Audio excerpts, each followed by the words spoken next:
From the 1011 Now streaming studio, this is 1011's Morning Pulse. Sponsored by Murray Roofing.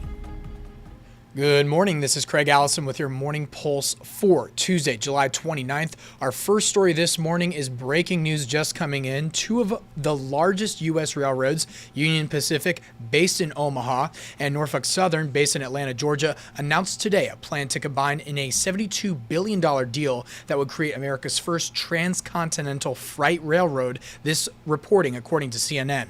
The deal still needs regulatory approval and will serve as a major test for the Trump administration's antitrust regulators, who have appeared more willing than the Biden administration to approve mergers in certain industries, even if they reduce significant market competitors.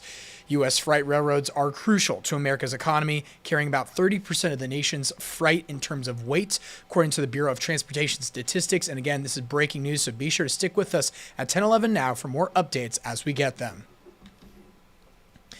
Your second story, new this morning, natural gas price changes are on the way for Black Hill Energy customers after the company announced they are starting to charge higher rates. This notification comes from a notice by the Nebraska Public Service Commission. Change begins this Friday, and it's a part of an almost $35 million proposal to increase customer charges and distribution charges. Hearing is planned for this October, where multiple parties will present evidence on the new rate, but refunds could be issued if the interim rate is higher than the final approved rate. Your third story in our crime tracker this morning, 28-year-old Romeo Chambers of Hastings was sentenced to 7 to 20 years in prison for manslaughter, second-degree assault, and one other charge. This comes after Jared Shinpaw was shot and killed in January of 2022. Chambers was on the run until he was finally arrested in Arizona in January of 2024.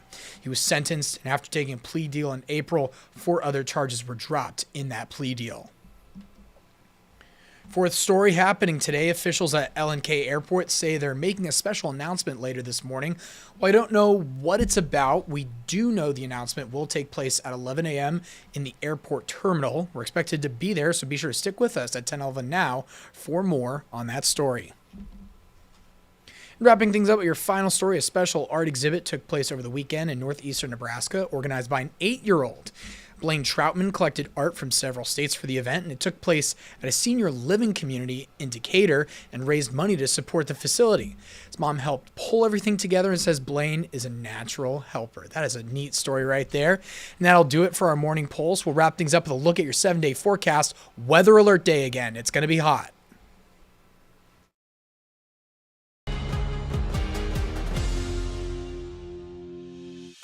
You've been listening to 1011's Morning Pulse. Watch, listen, stream on the 1011 Now app, on YouTube, or wherever you get your podcasts. Sponsored by Murray Roofing.